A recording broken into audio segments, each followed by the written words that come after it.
In 1983, a team of deeply pious scientists conducted a radical experiment in an undisclosed facility.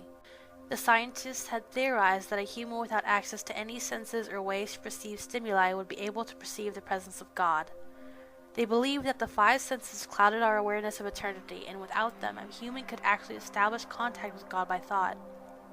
An elderly man who claimed to have nothing left to live for was the only test subject to volunteer.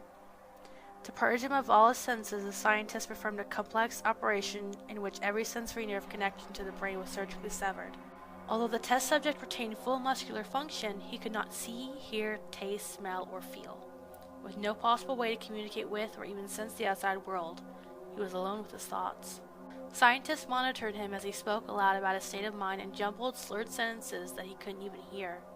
After 4 days, the man claimed to be hearing hushed, unintelligible voices in his head. Assuming it was an onset of psychosis, the scientists paid little attention to the man's concerns. 2 days later, the man cried that he could hear his dead wife speaking with him, and even more, he could communicate back. The scientists were intrigued, but were not convinced until the subject started naming their dead relatives. He repeated personal information to the scientists that only their dead spouses and parents would have known. At this point, a sizable portion of scientists left the study. After a week of conversing with the deceased through his thoughts, the subject became distressed, saying the voices were overwhelming.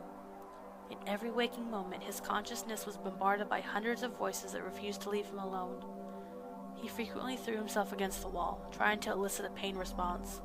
This tactic worked for 3 days until he started having severe night terrors. The subject repeatedly said that he could see and hear the deceased in his dreams. Only a day later, the subject began to scream and claw at his non-functional eyes, hoping to sense something in the physical world. The hysterical subject now said the voices of the dead were deafening and hostile, speaking of hell and the end of the world. At one point he yelled, "No heaven, no forgiveness," for 5 hours straight. He continually begged to be killed, but the scientists were convinced that he was close to establishing contact with God. After another day, the subject could no longer form coherent sentences. Seemingly mad, he started to bite off chunks of flesh from his arm. The scientists rushed into the test chamber and restrained him to a table so he could not kill himself. After a few hours of being tied down, the subject halted his struggling and screaming. He stared blankly at the ceiling as teardrops silently streaked across his face.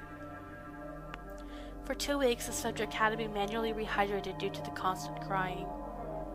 Eventually, he turned his head and, despite his blindness, made focused eye contact with a scientist for the first time in the study.